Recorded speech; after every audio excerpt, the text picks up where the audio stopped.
Hello, everyone, and welcome to our 59th episode of In the Trenches, Kroll's weekly cyber threat intelligence briefing. My name is Keith Wojcicki, Global Head of Threat Intelligence for Kroll. This week, we are joined by Ryan Hicks, Rome Garcia, and of course, our in-house expert, Sarah Becker, all from our cyber threat intel team. So today is July 15th, 2024, and we will be covering the most recent trends that our threat intel team is witnessing in the trenches. So let's talk news you can use for July 15th. So a couple here. APT40, China-backed state-sponsored group, has recently been observed by multiple international cybersecurity firms exploiting new discovered software vulnerabilities within hours and frequently targeting organizations across various sectors. So this nation-state group prioritizes exploiting public-facing infrastructure and obtaining valid credentials, often leveraging public exploits, immediately upon release, creating a patch race for organizations. So APT40's activities include extensive network reconnaissance, deploying web shells for persistence and exfiltrating sensitive information for state espionage and commercial gain. So the advisory stresses the importance of prompt vulnerability management and patching, especially for older, unmaintained devices, and provide mitigation techniques for APT40's primary tactics. Now, with everything that's going on with the election, we definitely want to make sure that we are patched and up to date. Any questions on this, please contact Kroll. So AT&T, back in the media again, they have confirmed that in an 8K form filing that customer data, including call logs from 2022 and 2023, were accessed via an AT&T workspace on a third-party cloud platform. And between April 14th and April 25th of 2024, the date range. The breach has been tied to the Snowflake vulnerability and workspaces, which Kroll has been reporting on since April. So furthermore, the AT&T 8K statement states that an individual has been apprehended following the investigation into the attack, and there is no evidence that data is currently publicly available. More to come on this as we wait for threat actors' responses. So ghost scripts. Let's talk a little bit about ghost scripts. A remote code execution vulnerability in the ghost script document conversion toolkit widely used on Linux systems is currently being exploited. A ghost script, which comes pre-installed on several and different Linux distributions, is used by various document conversion softwares, including Image Magic, GIMP, and the CUPS printing system. So tracked as CVE 2024 29510. This vulnerability impacts all Ghost scripts versions 10.03.0 and earlier installations. This allows attackers to escape the sandbox and perform a high-risk operations such as command execution and file I/O. So the security flaw is especially dangerous for web applications and services offering document conversion and preview functionalities. Although GhostScript development team patched the vulnerability in May, it's still being actively exploited. So all users are urged to update GhostScript or apply available patches to mitigate this critical threat. So if you have any questions, concerns, or would like further information on any of these topics, please connect with Kroll CTI team at cti@kroll.com. That's cti@kroll.com. So let's get into today's briefing. Today, we're going to cover the following trends our team is concentrating on. We're going to go walk through some Patch Tuesday, Radius Authentication Bypass. Rome is going to go through some Malware Spotlight. And of course, Sarah is going to talk about some ransomware, which I kind of have some good news on that. So Ryan, today you'll be covering our Patch Tuesday, as well as discussing a new vulnerability that is a type of a man-in-the-middle attack for an authentication process. Can you dive into details for us? Yeah, thanks, Heath. Hi, everyone. Firstly, Patch Tuesday. So quite a big Patch Tuesday for July, with 155 vulnerabilities in total fixed. Some of the key figures there on the right. So 2 0 days, 4 critical vulnerabilities, 26 elevation of privileges, and 59 remote code execution. So looking back at the left, just a few more details. So there were a total of 37 remote code execution vulnerabilities affecting SQL Server, all with a CVSS score of 8.8. So that's kind of, I guess, bumping up the figures, some of the figures for this month. Microsoft also addressed 18 vulnerabilities affecting Secure Boot with a CVSS score range of between 8 and 8.4. and that allows or could allow an attacker to bypass secure boot itself. Additional details have yet to be shared, so we're sort of waiting on further information on those. Another notable vulnerability with the CV number CVSS CV number of 38021 has a CVSS of 8.8 and is noted as a remote code execution vulnerability in Outlook. Although it's not observed yet in the wild, the researchers that did disclose the vulnerability noted that exploitation firstly does not require authentication and is a zero-click for trusted senders of emails and one-click exploitation for untrusted senders. So it could be potentially quite impactful. However, again, further technical details aren't available just yet. However, they did note that they are going to be briefing at DEF CON in August 15th this year, where they'll be providing a proof of concept and further technical details. So certainly something to patch before then, and we'll obviously look out for their information when they brief. And the last at the bottom is 2 of the zero-day fixes, both reported as being exploited in the wild. Just move on to the next slide, please. Just covering one of those in particular, which is the CVS CE38112 affecting Windows MS HTML. And this particular vulnerability would be exploited following from social engineering, likely after phishing, and requires a user to actually execute a file. The vulnerability was reported by Checkpoint Research to Microsoft, and in their technical write-up example, you can see the contents of the malicious file in that top image, which is a .url file. And this would likely be disguised as a PDF to make it more likely to be opened. And that URL field right in the middle of the file is that sort of string of interest, which bears quite a lot of similarities to previous vulnerabilities that we've seen regarding MS HTML. The important part really in this vulnerability is that when the URL file is opened, Internet Explorer is opened to load the URL listed in the file, so not Edge or any kind of other browsers. And during in the wild exploitation, that really is important because Internet Explorer being retired and out of support means that there's a lot more potential for follow-on exploitation that could lead to remote code execution. And there are also observations of threat actors using this vulnerability to download malicious HJ files.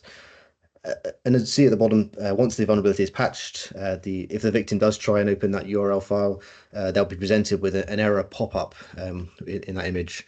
So certainly an important inclusion into this Patch Tuesday to potentially avoid exploitation following social engineering, very similar to what we often see.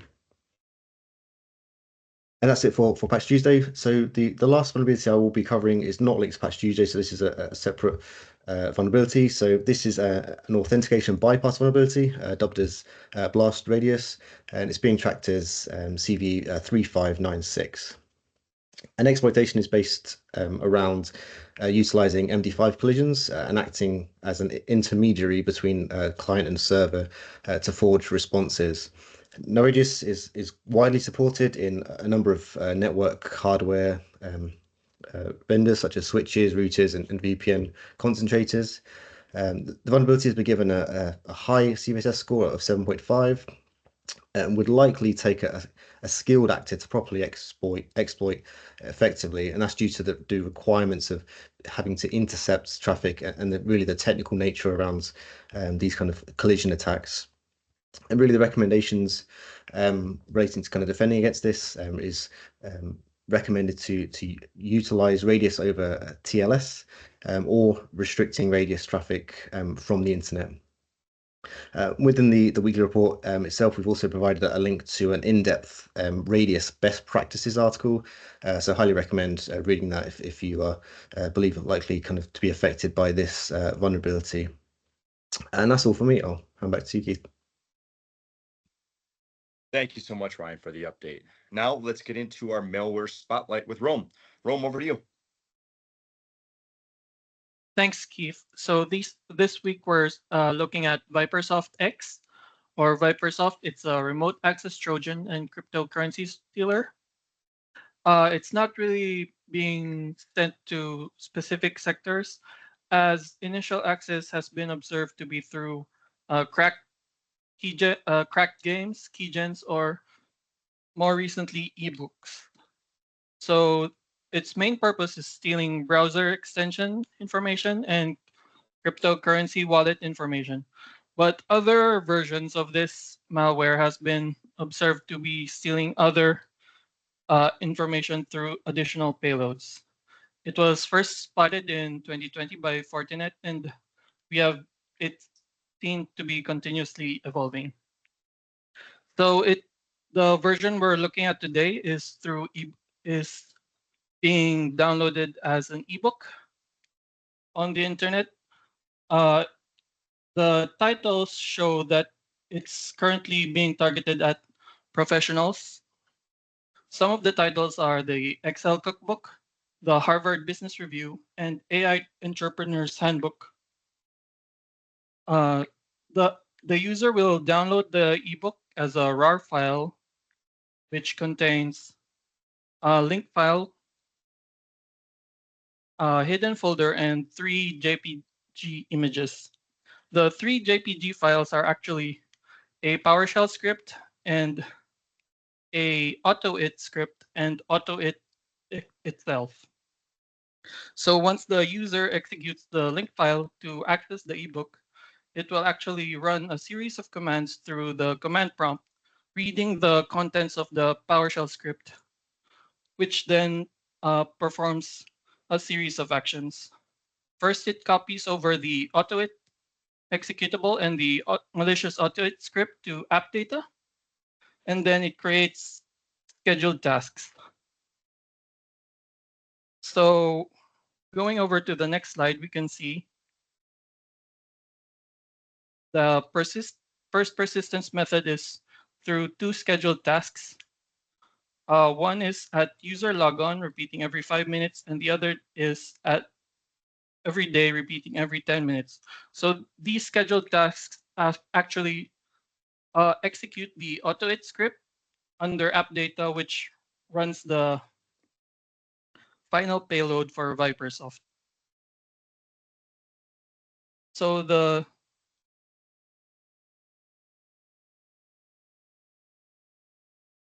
AutoIt script actually contains multiple PowerShell scripts within it.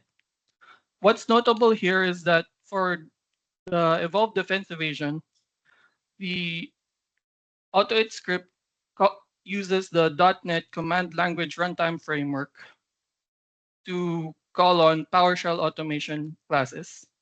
So by using this, uh, the the executed PowerShell scripts avoid detection from standard antivirus detection methods.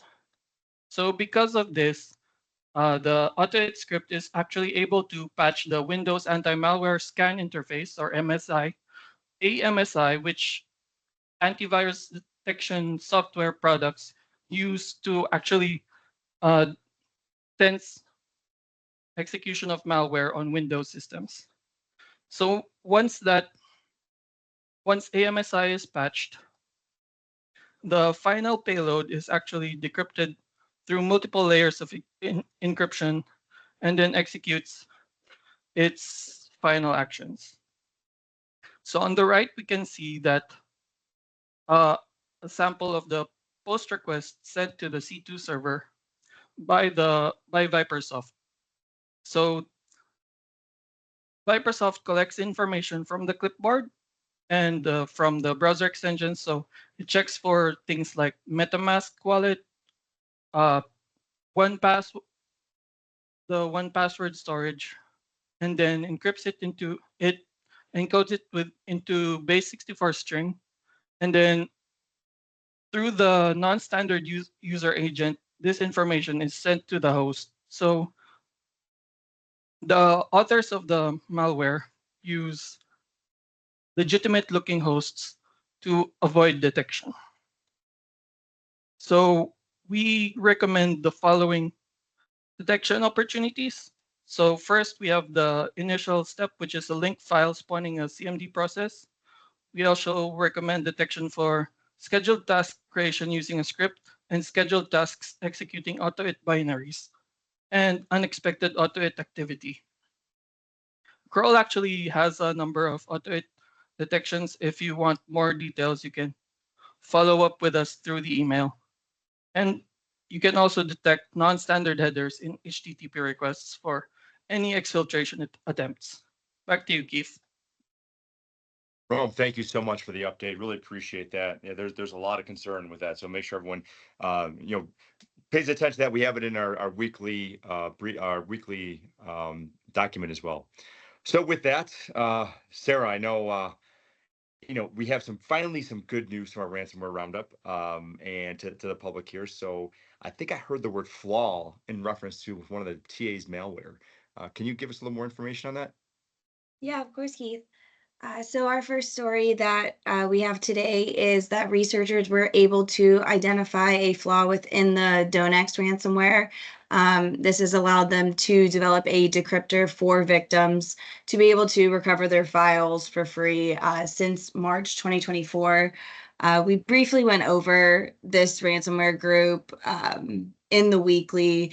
But in the announcement made by the researchers, they stated that all brands of Donex ransomware are supported by this decryptor.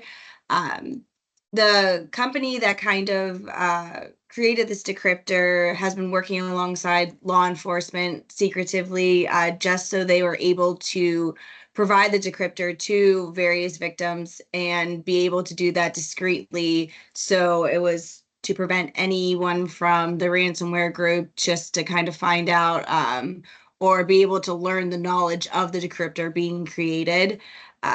Researchers are also advising and recommending users and victims to kind of observe the ransom notes that they have received just to make sure that it is from this ransomware group. And if they were targeted, to also use the 64-bit version of the decryption tool due to the password cracking process requiring a decent amount of money. And then our next story is about a new group that has emerged onto the scene. So Vanier Ransomware Group, they appeared this month and they were identified through the creation of their data leak site.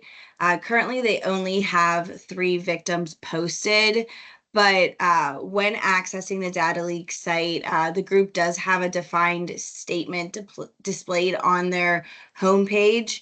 And as you can see from the screenshot displayed, that it is a simple setup of a data leak site, no crazy images or graphics, and they do have a setup of terminal commands that are able to be used just to either view victim information or access other sections of the data leak site. But within that homepage statement, the group does declare like their intentions on what the group will do with the data, and they advise any victims to not report to law enforcement or consult with any data recovery experts, or they will lose quote unquote time and money, and the group will then quote unquote lose their patients, which will then result in the stolen data being leaked.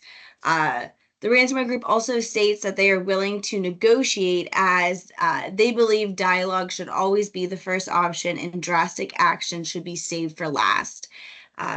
There's other kind of statements and declarations within that, but at the conclusion of their statement, the group claimed that if they are unable to come to an agreement with the victim organization, that they will then sell or give away the information that they were able to obtain. So Kroll is keeping up with this group just to see what's going on or if there's any new news coming from it. That is all from me, Keith. Well, they're so nice that they're willing to negotiate, right? I'm Mhm. very happy for them. But if they don't get what they want, they're going to release their information anyway. Amazing. So, Sarah, thank you for the amazing work and cutting edge intel. It's always a pleasure. So today is National Give Something Away Day, talking about the negotiation, but yet giving something away, these threat actors. So giving is definitely on the rise. And this, I mean, as our public, persona. Giving does not only make us feel good, but it teaches us gratitude. It doesn't have to be monetary. It could be as easy as giving a few minutes of time each day. But what I'm asking everyone here is observe this day today, give time, give something away. maybe even something that's paying forward, even a small gesture like a cup of coffee to the person behind you in line. There's a funny commercial that I don't know if everyone has seen about the drive-through. If you haven't Googled it, it's a drive-through pay for my next order thing. It's hysterical. But I would like to thank everybody that has taken the time to tune into Kroll's weekly cyber threat intelligence briefing. We do hope you found this session informative. If you have any follow-up questions about this briefing or any other questions, please feel free to contact the CTI team at cti@kroll.com. I would like to do one more shout out to all the law enforcement, especially Secret Service, FBI, military, that I know there was a terrible incident that happened this past weekend, but they did rise to the occasion and in the U.S. here, and very proud to be part of that group. And my heart goes out to those that were affected and were injured and may have lost a life. But really proud of the law enforcement that did what they did this weekend. So with that, I hope everyone has a wonderful day. Please keep your thoughts and prayers with the families that did lose someone this weekend. And we'll talk to you guys next week. Have a great day.